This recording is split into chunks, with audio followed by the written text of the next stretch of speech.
Good morning. Ohayou gozaimasu. This morning is starting off really, really well. Last night I just kind of picked a random direction that we were going to go in, and it's brought us to a cemetery, which is part of a larger shrine complex. And as we were just taking some pictures, a lady walked by me and I just gave her the good old Ohayou gozaimasu, a big smile. She gave me one back, and then she just starts talking about a turtle.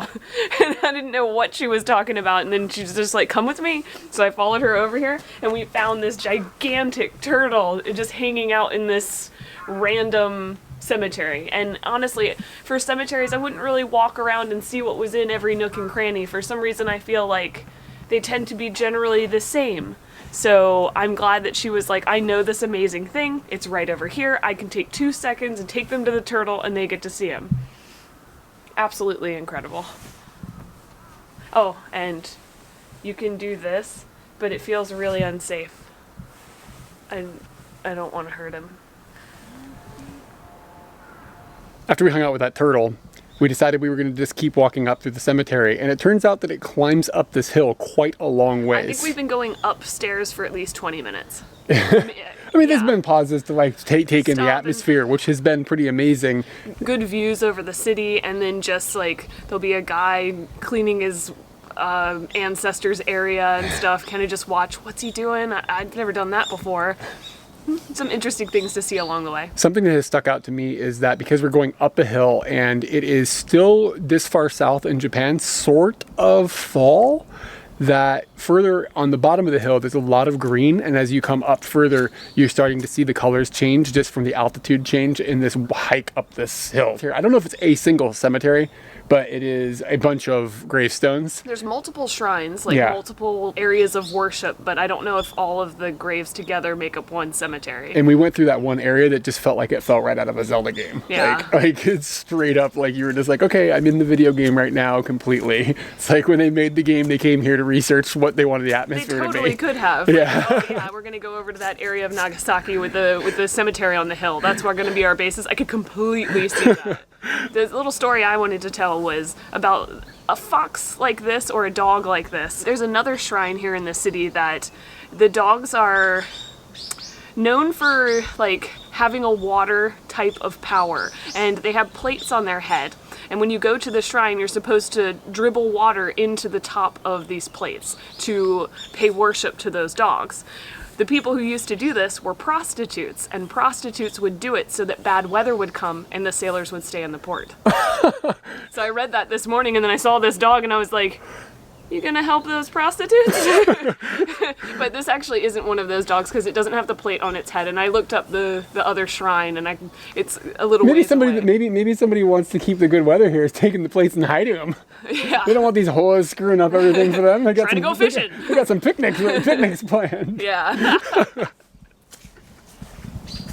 So you might wonder, like, how did we end up here? Did we like try to go to the cemetery today? Were we going to a particular shrine? No. We were coming to find this guy. Why were we trying to come and find this guy? Because Eric roughly translated his name as Dragon Horse. So we came to see Dragon Horse. In all honesty, one of the best hikes or walks that I've been on, like on a morning in a city. You come to Nagasaki and you expect, okay, we're going to be on the streets and it'll be blocks and blocks. Nah, this was just wooded bliss and has ended up with this amazing view of the city at the top with Dragon Horse.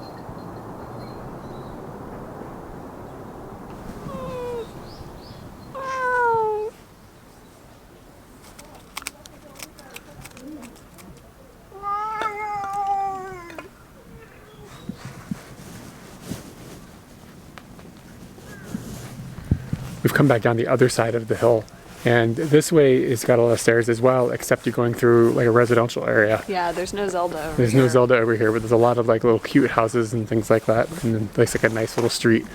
Completely different vibe, but absolutely the same level of Japanese. Mm-hmm.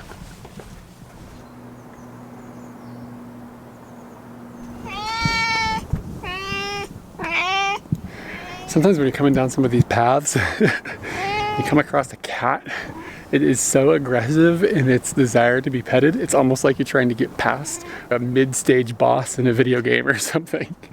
Like you gotta see if you can maneuver around without like getting this cat rubbing all over you and like, to be real, just distracting you and making you want to pet it because, you know, it's a cat. It's fun. Why do all you Nagasaki cats have strange tails? It's got like a little kink in the end. What's this going on? What happened? The colors are amazing though. I can't get down on if you're getting down on me or the pole.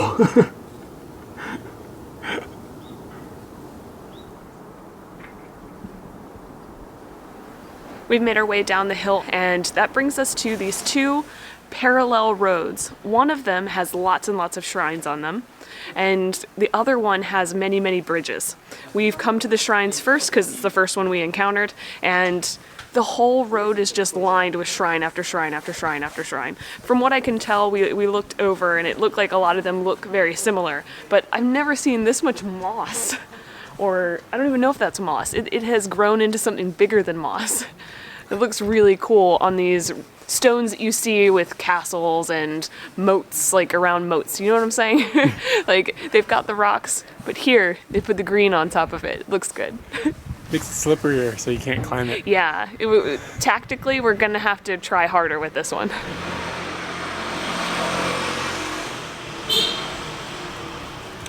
No offense, but these temples are boring.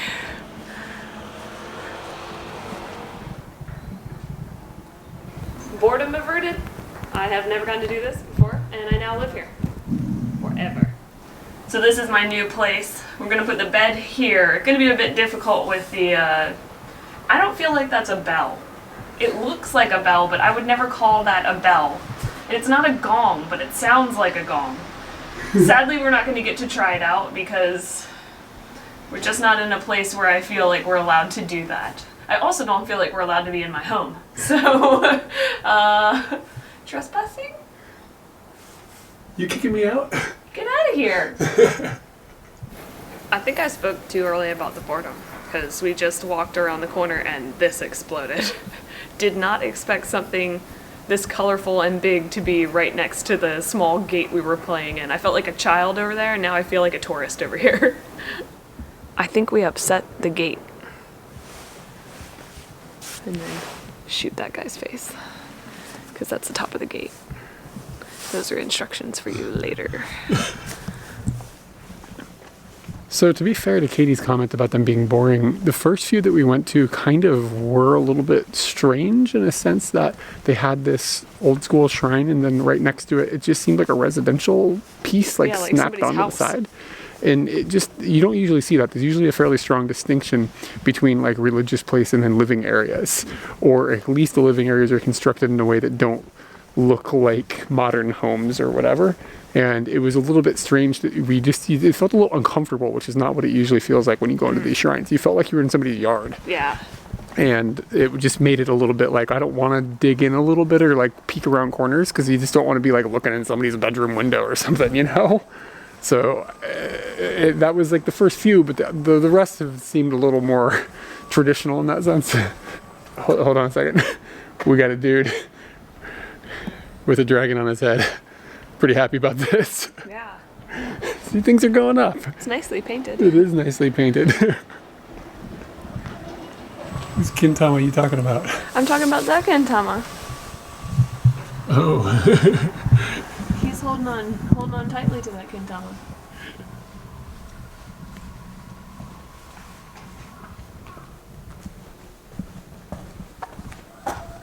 I don't really know what they're showing off in here.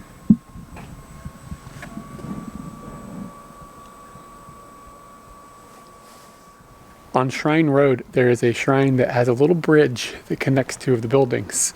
And this is something that I've never seen before that I can recall in Japan. So you have one here, and then a little bridge, and then another building over here. And if you go even deeper in, you can see that this building that is over here on this side has got this little like staircase inside of it that goes up to yet another building. It's kind of got like a Tom Sawyer's Treehouse vibe going on. It's making me pretty happy. Oh yeah, it smells like onions. Okay. Lately, I've been a little addicted to nikuman, which you can find at convenience stores. They have several different flavors. Every convenience store has its own flavor or a variety of specialty flavors that you can only get at that convenience store. But we came to this panda store, and this panda store was like 80 yen, and you can have this. Smells like onions. I guess like nira, which is like that garlicky onion. I like that the bag is like super messy.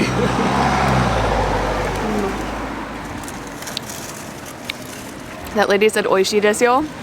That yo, it should have been way stronger. She should have screamed it at us. The filling of this is like a tasty gravy. It's very, very good.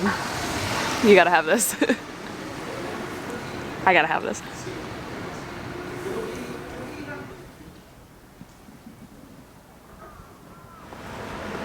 It is time for adventure.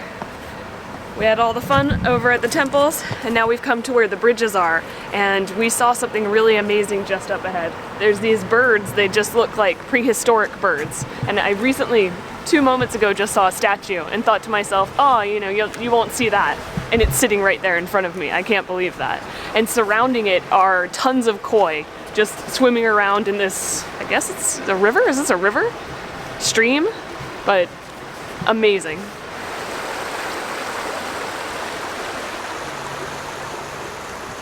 Koi tend to just hang out in the dark. Why is that? Is this like a fish thing or a koi thing? Sunburn, baby. It seems too cold.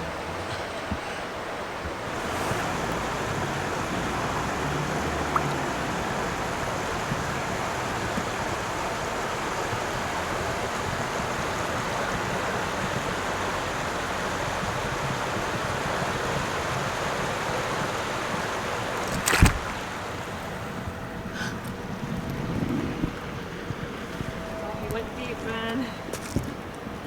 Went real deep. Straight to the bottom. As if we wouldn't come and get him.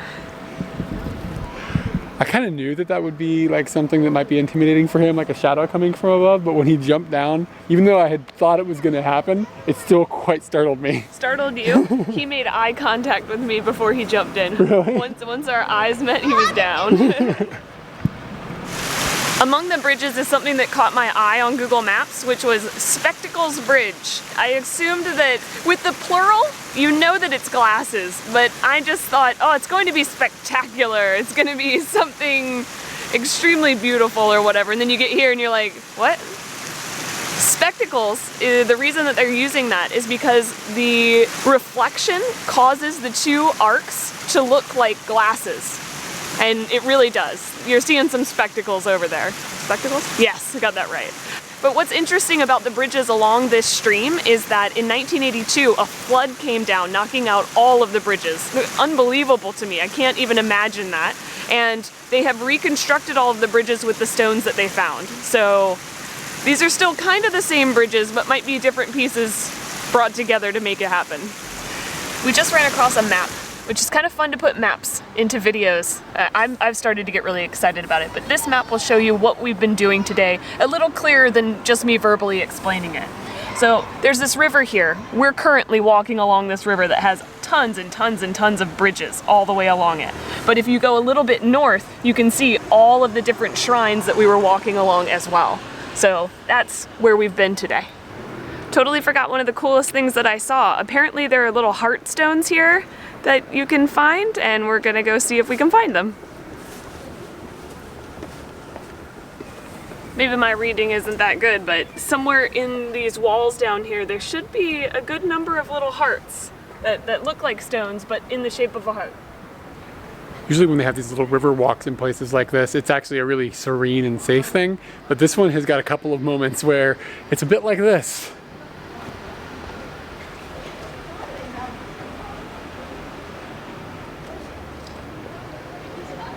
I found the heartstone, but I sort of cheated the way I found it. I just noticed a lot of people taking pictures of the wall. And I was like, there's something, oh, it's the heartstone. And it's down here, like, all these like couples are like taking like cute selfies with this, like. We are so gonna do that. We're totally doing it.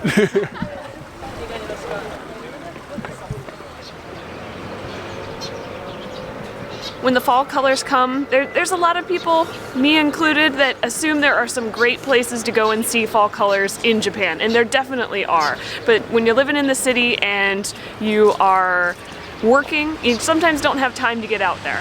But today, I think we're seeing our last explosion of fall colors right in front of our eyes. This might be the last big display. I know it's one tree. Bear with me. Sometimes you just gotta take what you get. And I love the color yellow, and this is a ginkgo tree, I believe. But what's fun about ginkgo trees is they have these nuts, and when the nuts fall down on the ground, they end up getting squished by things and they smell terrible. You end up walking through like a cloud of just, ew, it's kind of like body odor. It really does not smell good, but this one doesn't seem to have any nuts, so I think it might be a girl tree.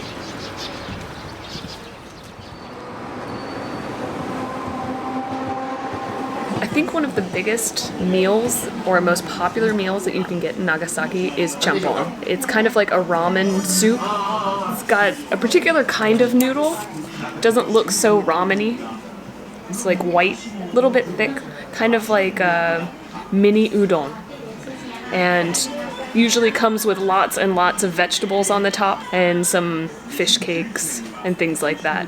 We went on our road trip, and while we were on it, I had some champon, and that was in Hirado. And the lady was like, chicken soup. We've now learned something, and sometimes you just have to admit that you were wrong.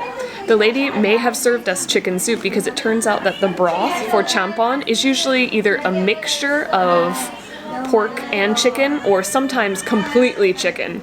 This is actually a 35 pork, 65 chicken situation. I'm gonna try that broth, see if I think there was any difference from the Hirado version. It's incredibly creamy looking.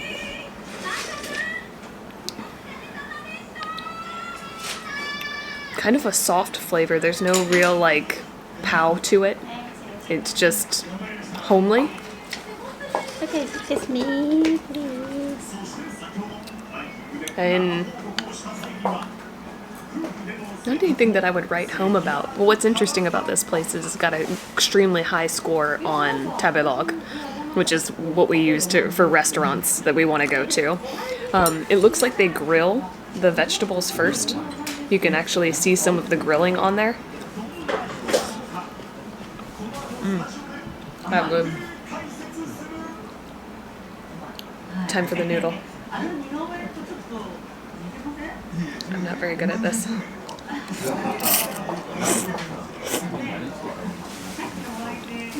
Kiss me, please. Kind of standard. I don't want to say like it's not amazing or anything. It's a great soup. It's a fine soup. It just seems more relaxed than I would expect. If you grew up here, do you think you would like think this is like a homely thing? Like, you know what I mean? You know, when I get sick and I make chicken soup, or you get sick and I make you chicken soup, like that, this would be that. It totally would. What are you eating? I'm quite jealous. So Katie's dish and my dish are both what I would say Chinese derivative dishes. And I'm not sure if they are actually Chinese dishes, but they've been heavily influenced by the fact that Nagasaki has been a trading port and China has had a lot of influence on things here. And her dish to me screams like Chinese food, like in Japan. And my dish is something that I became educated about when we first came here, and I walked through the small Chinatown that was next to the hotel we were staying at. And they had something called kakuni donburi, or kakuni, which is like squares of stewed meat. I think I didn't mess the word up. My brain's all frazzled at the moment. But in this case, I got a donburi, so it's on top of rice. And it came out, and it smells like cinnamon, which is a very strong surprise to me. I didn't think I would get that kind of odor from it. But I'm quite excited about it because I'm expecting, since it's stewed, it to be like a kind of meat that just sort of like melts in your mouth. And here we go.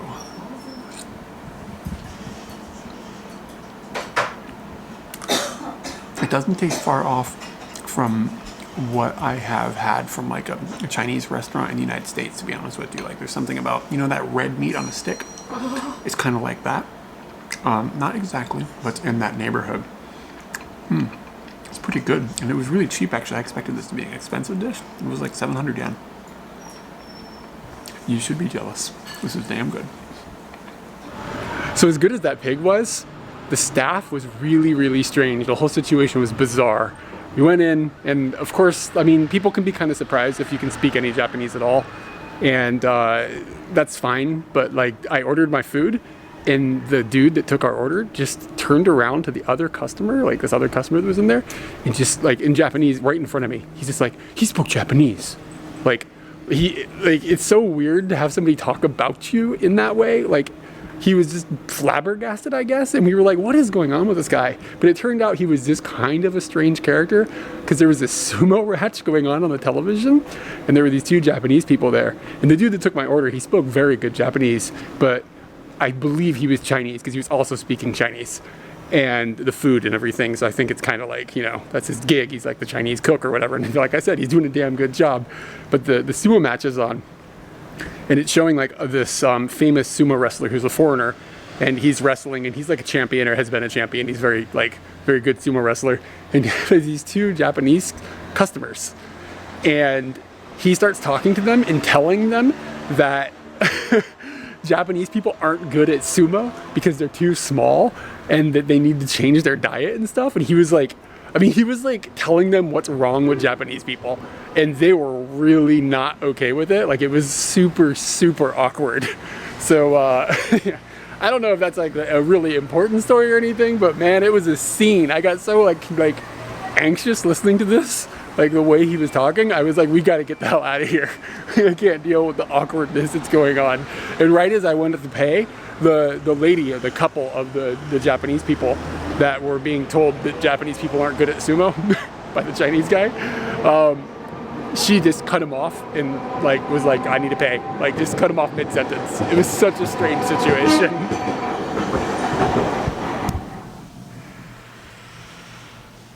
Happy KFC.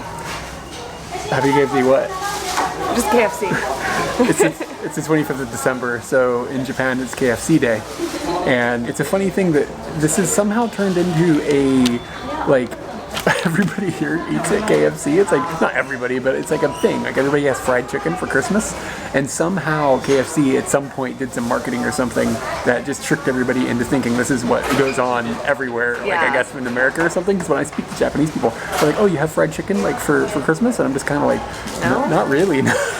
No, not really. No, definitely, like KFCs are closed in America, right? Can you think of like any moms that were like frying chicken for Christmas? I'm sure it happens, but it's not like that's not what I think of for traditional Christmas. It's like Christmas ham. That's what's happened here, and I have a theory that this happened because Colonel Sanders kind of looked like Santa Claus, and so they threw him in Santa Claus uniforms. It's like a white guy, kind of plump with a beard and stuff, and they put him in that outfit and stuff. And I think that's I've seen one in the outfit. There's one in the outfit outside. I filmed it. Oh, okay. I will see two by the end of the evening. So it turns into this thing where a lot of people will pre-order special Christmas sets and stuff, and they're pretty expensive. The cheapest standard one was 2,800 yen or something. Yeah, you can come and get like a 2,800 yen one, but the standard one that they sell, we read, was 4,000 yen. Which is like, you're looking at like almost $40 for some KFC. So we came in and just got like a 4-piece, a couple of biscuits, and a coleslaw, and that was even 1,500 yen. Yeah. Which is, to me, a little bit expensive, but maybe I'm just disconnected on what KFC actually costs because I never come in here. And I insisted on the coleslaw, so that might have been breaking the bank there. What ended up happening that I found interesting is when you walk in, there's a girl outside, and she's selling like pre-made packages and stopping everybody that walks in, and she's like, Do you want this package? Do you want this package? Because if you go in there and you order from the register, it's going to be 15 minutes. It's a long time. And like, it's like such a funny mirror of Japan in a way that like 15 minutes of waiting for food is like a monumental thing, and they want to make sure you know. And the girl, when we ordered, like the very first thing she said, she's like, it's going to be 15 minutes. Is that okay? I was like, yes, it's okay. What I find fascinating is that people are walking away. Yeah, people are leaving. They're like, 15 minutes, I'm out of here. It's going to take you at least 15 minutes to get from the KFC, which you were already sold on, to go and find other food. So just go in there and order. You're going to hit the Lawson, get the kyde. Order the chicken. So then you order, and everything went fine, and then at the end, she was like, okay, it's going to be 15 15 minutes. Like, is this okay? And I was like, is it only 15 minutes? Like, am I misunderstanding something? And then she asked for our telephone number. She asked me for my name. So she could call us when it was ready. Then asked for the and telephone. I was just like, we're gonna sit over there. You'll see us. We'll be here. I just find it hilarious. That What could we have gotten done in those 15 minutes? Well, you went to the bathroom. bathroom. It was actually only 12 minutes. Yeah, we timed it. You went to the bathroom, and I went out front, and I got some shots of Colonel Sanders in his outfit. That's what happened. Okay, yeah. I mean, I just love it. I guess that was productive, a 15-minute delay is like you gotta wave flags so people don't like lose their expectation or whatever. But anyway, we're gonna have some chicken. We're not gonna bore you with eating the chicken like and telling you how it is. It's fried KFC chicken. is the most populated restaurant in the world, so No, wherever you Subway. are. No, that's in America. No, worldwide Subway. Yeah, Google it, y'all. You're gonna find out who the smart guy is here. He's very smart. Well, KFC is the second, so you can go and enjoy this on your own. I don't know. I'm just making rankings. Doesn't matter. Oh, also, honey maple sweet. We hope Taking both those words, that is sweet. You don't need to put sweet on the label. we hope y'all enjoyed your holiday. Happy KFC.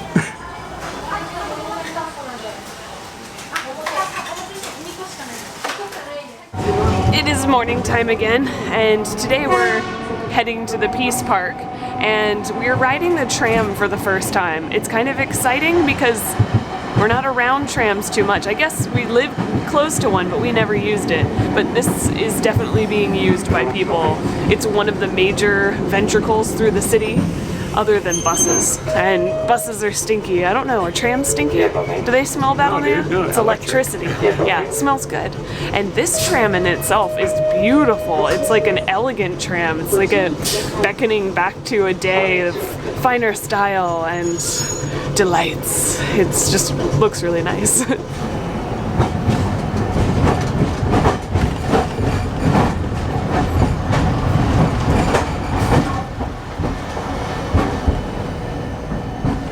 Like most of the tour groups that are surrounding us, we're in Nagasaki, so you're going to come and learn and experience what you can about the atomic bomb that happened quite some time ago, but still fresh in history. And we've come to the Peace Park, and when you come to the Peace Park, the first thing you see is that it's on a hill, and you have to go up an escalator. You could choose the stairs if you want to, but the escalator, a little bit of a strange thing. I didn't expect that at all. So we took the escalator up here, and as we're walking to kind of the main center of the park, there's a diagram that explains that this used to be the site of a prison, and immediately upon impact of the bomb, the prison and several of the people in it were killed. And the foundations remain, so you can still see that, which you start to feel like, okay, you really are here. You're starting to see that there were things that were just obliterated. And you walk a little bit further and you see this gigantic statue behind me, which when I first saw it in the guidebook, I didn't associate it with this park at all because it feels like Hercules. Like it feels like mythical, but not, what's the word I'm looking for? Like solidified. It feels mythical as opposed to something real, and this was real. So I have trouble when I look at the statue feeling like we're where we are. It feels like you're stepping out of this reality.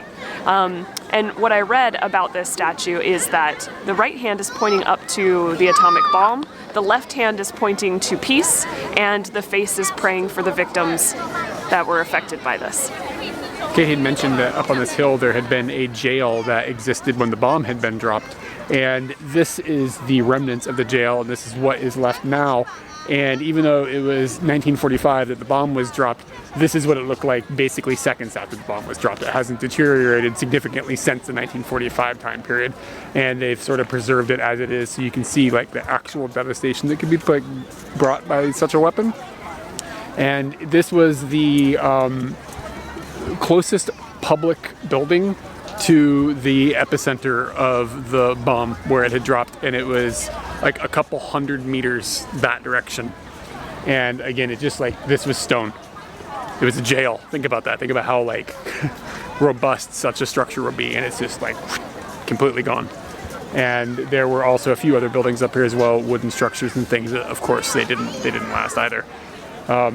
Yeah, it's really heavy to just be in a place like this and see the reality of it and actually see like, okay, there's a thing that shouldn't happen. We've walked like 3 minutes away from where the prison had been, come back down the hill, and now we're in a little park that has got a monument that is marking the epicenter of the bomb explosion, which would have been directly above this black piece here.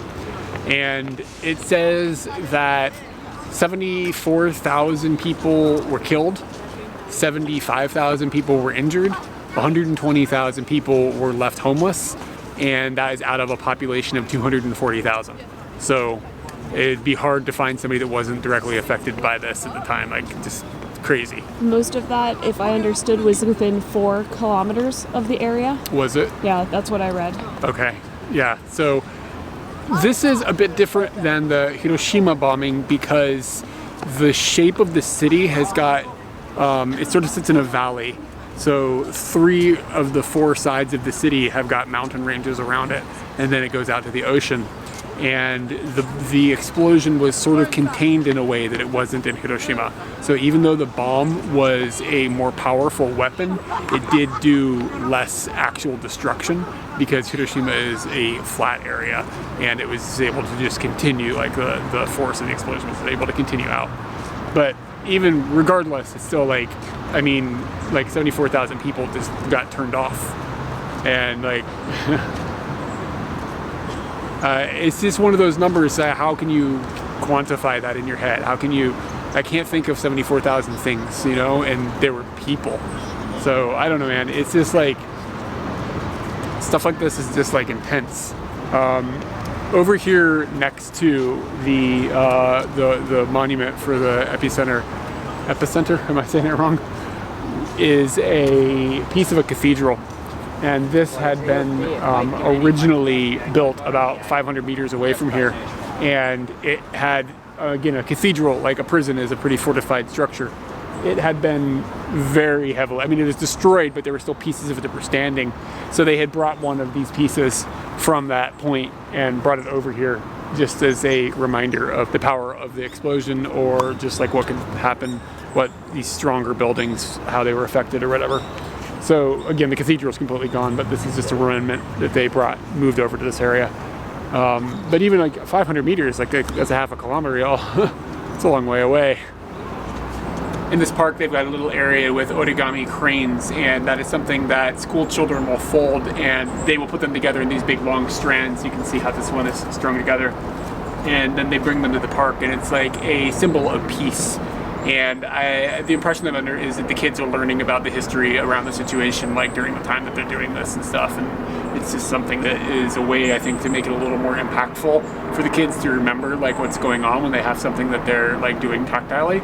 And it's funny because when I was a kid in elementary school, I remember folding some of these cranes because they were going to be sending them to Japan during one of the anniversaries or something like that for the bombings.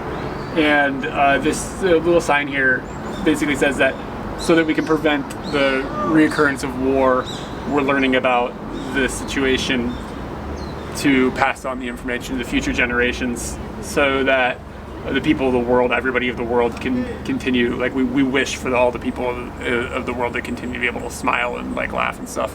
So it's like, you know, prosperity type of wish, I suppose.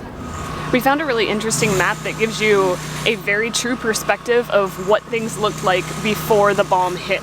And here, this is where the bomb actually hit, which looks like it's in the middle of a baseball field. Outside of the baseball field, we have many shops that are along one of like the major roads in this area, and you see stuff like Habuki, which is like a theater show, and a rice shop and a cleaning store. So it's like common things that people would use every day, things that are relatable to you. You know that people would go and use those.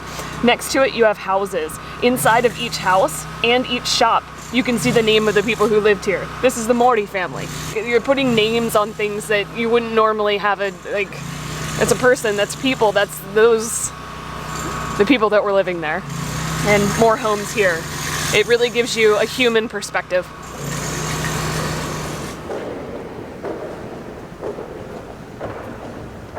have a feeling there's going to be symbolism in everything. And just this, like, it's not a staircase, but this slope going down to the beginning of the Atomic Bomb Museum shows the dates on the wall, and it's taking you back in time. I am very impressed at the design of this. It is very much getting me ready to be in that time period. And we're going to walk down.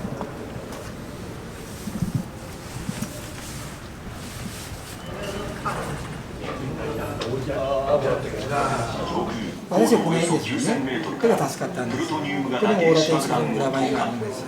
で、これがこういう風になったということで出てきてますよ。これ広がってるんです。松山町上空およそ500メートルの東だったらまだ広がってますよね。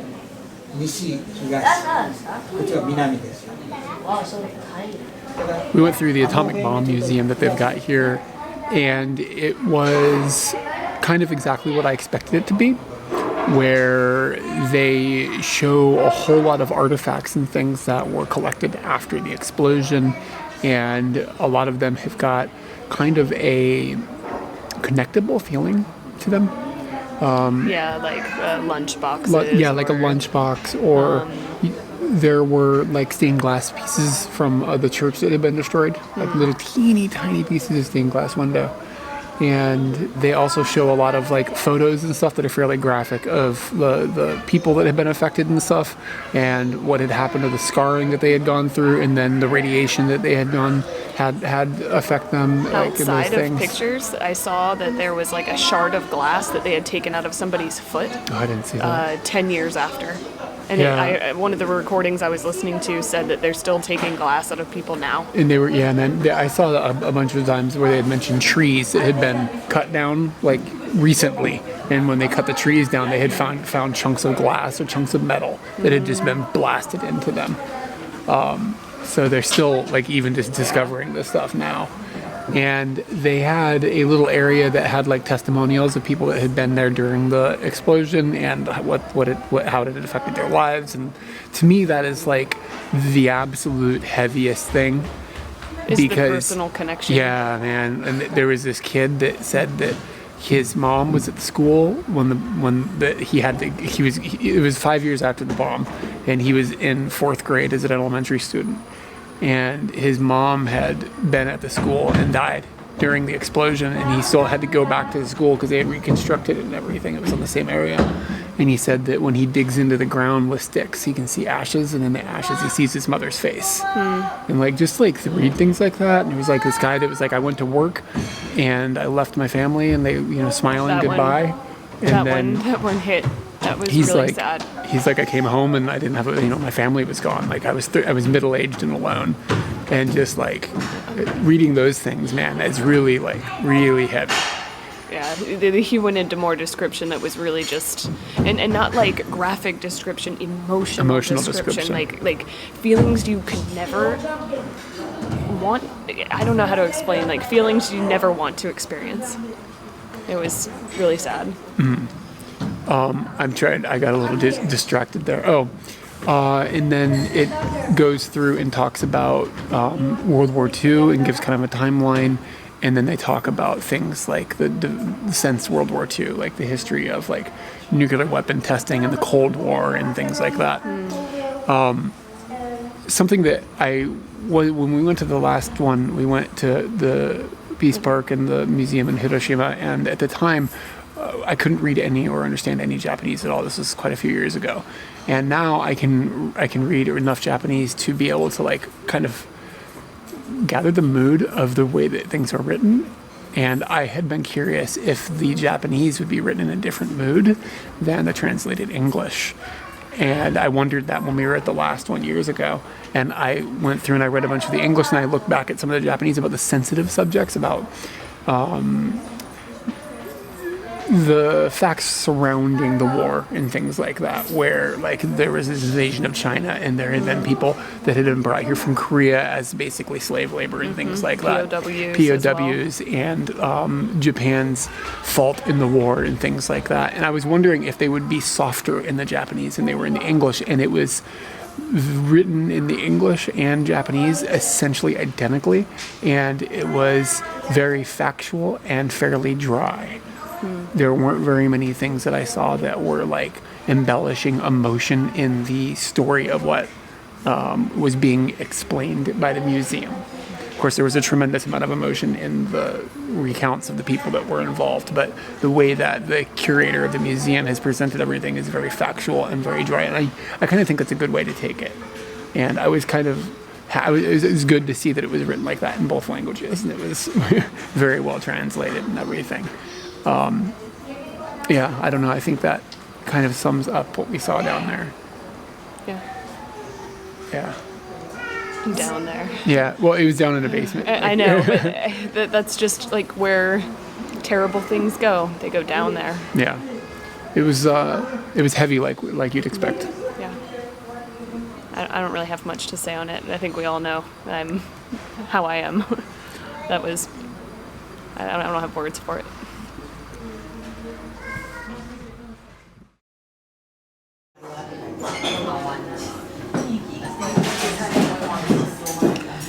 We came here and outside on the sign it says that this is a place for ladies to relax. I have chosen to purchase the Macho Man lunch. Seriously, that is something you can purchase, which is like a beef curry and a half-boiled egg. Not half-boiled, it's like onsen tamago. I don't know what that is, soft-boiled? Soft-boiled egg. And got my Macho Man. When they brought it out, they didn't put the man on it, so I had to ask them, where's my man? And then he had to bring it. Man got his own little boat. Which is also, this place has not turned out very good. Like, things are randomly dirty. I don't know how to explain. We had some high expectations and they've kind of fizzled out. I'm really hoping that the food is good. We had to send back the spoon. We had to send back a spoon. I had to ask for my man. That ramekin is sticky. And I don't know what from, because the man is a cookie. I don't expect my cookies to be sticky. Food-wise, I don't expect this to be like something special. You've got the something special. I want you to try it. Oh, I'm gonna try it? Yeah, because I mean, this like curry is like Death Star black. Definitely some kick. But I wouldn't say like a, it's interesting and I really don't know how to describe it. It's macho. I would classify that as macho. Like if somebody punched you in the face and it hurt, yeah. That's what the flavor is. It's like the pain after the punch. Because you get punched and you're like, holy crap, that just happened, and then there's this echo, and that's what the flavor is. You put it on your tongue, there's not much going on there, but then you get a little bit of the spicy. You get punched a lot? I've never been punched. I've been hit in the face hard by stuff. Gonna leave that like that. My meal is notable because it is a 1960s style omurice. So that's just an egg that has got rice underneath of it. And on the menu it said that they will cut it open in front of the customer. And I am the customer, and they brought it to me and they cut it open. And then he poured in, I'm not sure what, like a clear liquid. Could have just been water or something, but it kind of made like the egg like behave in a different way. They said that it is a tomato and what is that brown stuff? Demi something? Yeah, I don't remember what it was exactly off the top of my head. But just the type of sauce, like a tomato base. And in this case, they have taken the rice and they have cooked it as well with some of the ingredients. And this is the cheese. The cheese is like right there. Yeah. A sheet of cheese.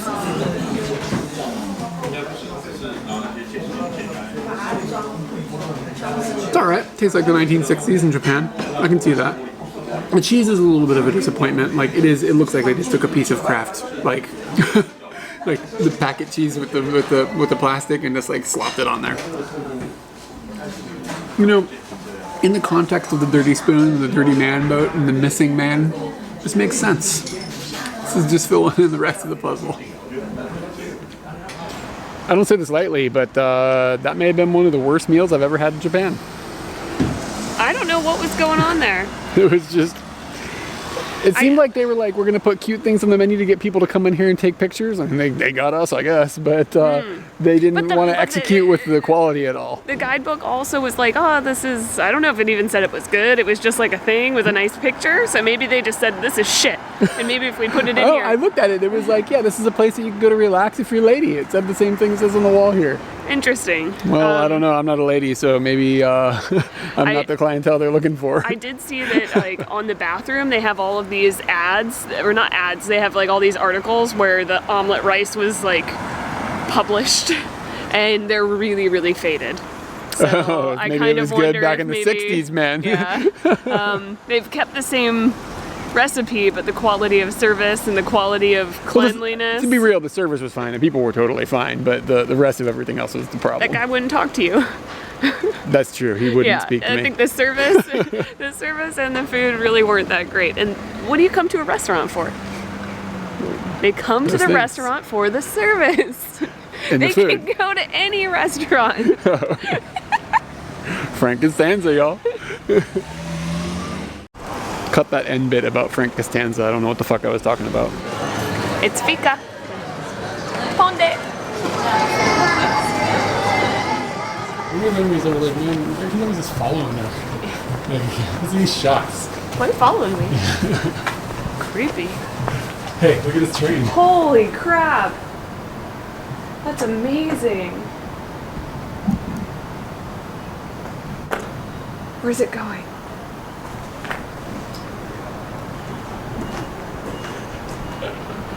Now you're following me. Hey, why aren't you following me? Damn it.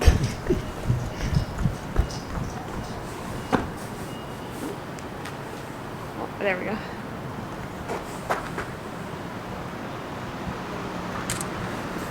Watch out, watch out, watch out.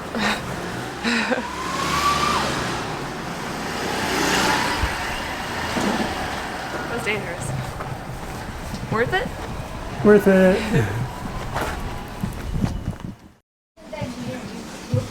We are in Nagasaki City now, and oh, hold on.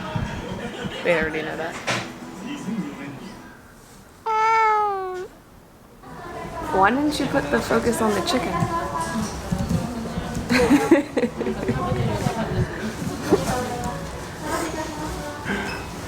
Oh, here, I'll put it on the chicken. Ah, very funny, very funny.